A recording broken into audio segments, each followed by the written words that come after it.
আমি একজন ডাক্তার, সুতরাং রোগীকে বাঁচানোই আমার কাজ। কলকাতায় আমার বাড়ি।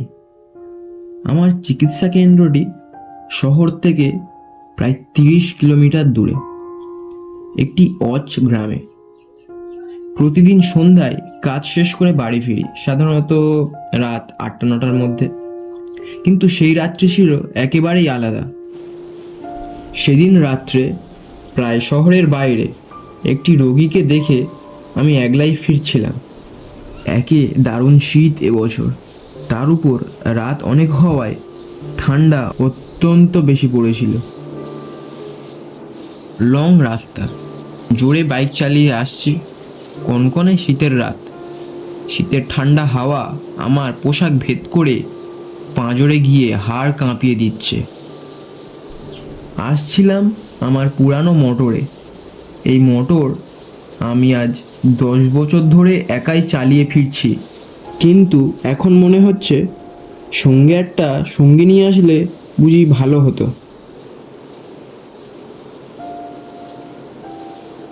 এই দারুণ শীতে বাইকের হ্যান্ডেল ধরে সমস্ত ঠান্ডা হাওয়া ঝাপটা সহ্য করার যে কষ্টের আর কিছু নেই।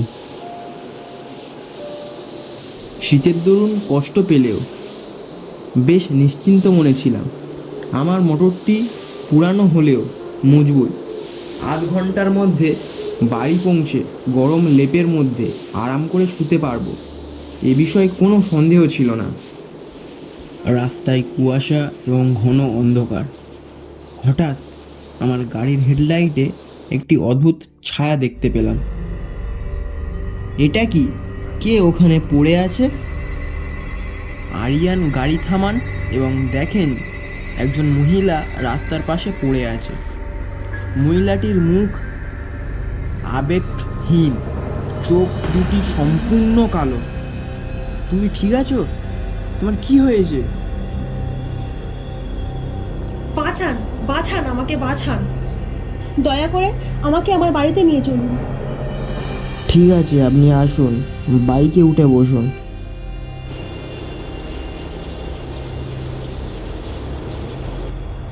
প্রচুর অন্ধকারে বাড়িটিকে দেখে মনে হয় এটি এককালে একটি বড় বাংলো ছিল। তুমি কি এখানে একা থাকো? এটা তো দেখতে ভয়ানক লাগছে। হ্যাঁ, আমি এখানেই থাকি।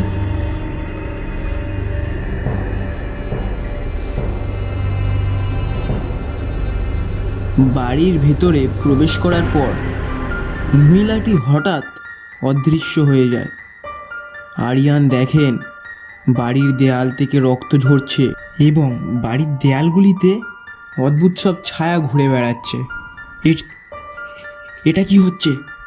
এখানে কেউ আছেন? মৃত্যু ভয়ে আমি দৌড়তে শুরু করলাম। সিঁড়ি থেকে এ ঘর ও ঘর দৌড়তে দৌড়তে হঠাৎ কিছুতে একটা হোঁচটকে পড়ে গেলাম। সামনে একটি কি যেন বেশ পড়ে আছে, একটা ডায়েরি না? ডাক্তার আরিয়ান কৌতূহলবশত ডায়েরিটি খুলে দেখলেন। ডায়েরিটির কিছু অংশ সবেমাত্র পড়েছি। এমন সময় একটি হিমশীতল হাওয়ার স্রোত আমার মুখে এসে ঝাপটা মারল এবং তার পরক্ষণেই একটি ছায়ামূর্তি আমার সামনে আবির্ভূত হলো। তার পরক্ষণেই ছায়ামূর্তিটি তার একটি হাত আমার গলার দিকে বাড়িয়ে দিল এবং খুব জোরে আমার গলাটি চেপে ধরলো। ছাড়ো, ছাড়ো, ছাড়ো আমাকে! আমি তোমার কি ক্ষতি করেছি? আমার দম বন্ধ হয়ে যাচ্ছে। হঠাৎ দমকা হাওয়ায় ডায়েরির একটি বিশেষ পাতা খুলে গেল এবং সেই পাতাটি থেকে চোখ ঝলসানো আলো নির্গত হয়ে ঘরটিকে আলোকিত করে তুলল এবং তার পরক্ষণেই আলোটি নিভে গেল। আমি ডায়েরিটি তুলে নিলাম এবং তাতে দেখলাম কুচি হস্তাক্ষরে একটি মন্ত্র লেখা আছে। আমি মন্ত্রটি উচ্চারণ করতেই ভূতটি কিছুটা পিছনে সরে গেল। আমি বুঝতে পেরেছিলাম এই মন্ত্রটি আমাকে ভূতটির কাছ থেকে বাঁচাতে পারে।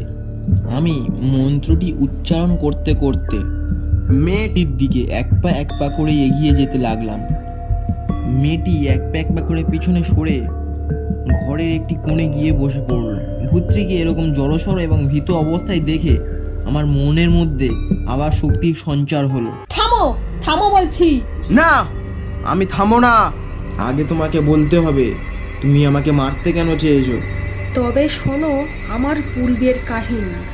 আমি এবং আমার বন্ধু পল্লবী দুজনে এই হাসপাতালে সামান্য নার্স। আমি সাধারণত সকাল 8টা থেকে সন্ধ্যা 8টা পর্যন্ত ডিউটি করি এবং পল্লবী রাত 8টা থেকে সকাল 8টা পর্যন্ত ডিউটি করে। কিন্তু একদিন হঠাৎ পল্লবী রাতে একটি অনুষ্ঠান বাড়ি পড়ে যায় এবং সে সকালের ডিউটি করে আর আমাকে রাতের ডিউটি করতে বলে। সেই মতো আমি সেদিন রাতে ডিউটি করতে চলে যাই। কিছুক্ষণ ডিউটি করার পর আমাকে অন্য একটি রুমে রুগী দেখতে যেতে হয়। সেই মতো আমি সেই রুগীর রুমের দিকে যাচ্ছিলাম। এমন সময় এর মাঝখানেই একটি রুম পড়ল, যাতে অনেকগুলি ডাক্তার এবং একটি মাত্র রুগী ছিল। আমি ভেবেছিলাম যে কোনো অপারেশন হচ্ছে, কিন্তু তাদের কথাবার্তা শোনার পর বুঝতে পারলাম তারা ঘৃণ্য কিডনি পাচারের সঙ্গে যুক্ত। আমি বুঝতে পেরে আমার ফোনটা নিয়ে তাড়াতাড়ি ভিডিও করতে লাগলাম। ভিডিও শেষ করে তাড়াতাড়ি আসতে গিয়ে আমার পা লেগে ডাস্টবিনটা পড়ে যায়। কে কে ওখানে? শুভেন্দুদা, আমাদের কথা মনে হয় শুনে ফেলেছে। কি শুনে ফেলেছে? তাহলে কি বুঝতে পারলো সব? ধরো ধরো ধরো, ওকে ধরো। এই ধর ধর ধর। ওই পালিয়ে যাচ্ছে, পালিয়ে যাচ্ছে।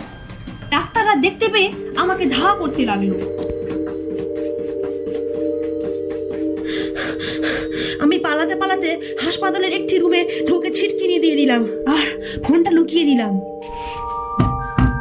দরজাটা খোলো সোনামণি, আমরা এসে গেছি। এভাবে হবে না শুভেন্দু বাবু। তারা আমাকে ধরে ফেললো আর আমাকে খুব প্রস্তাব দিল।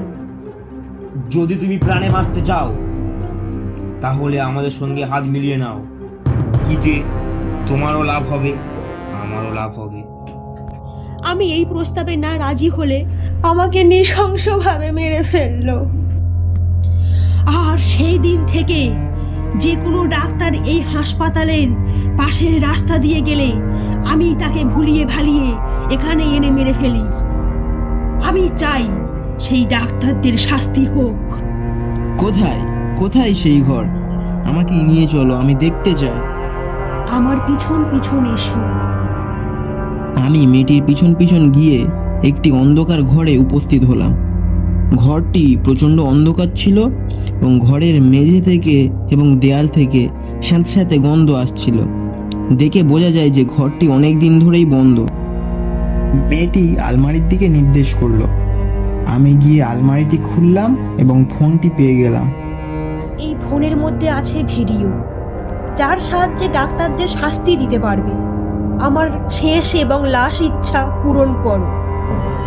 ফোনটা নিয়েই আমি সোজা থানাতে চলে গেলাম। থানার বড়বাবুকে আমি সবিস্তারে বুঝিয়ে বললাম। তিনি আমাকে আশ্বাস দিলেন যে দোষীরা শাস্তি পাবে।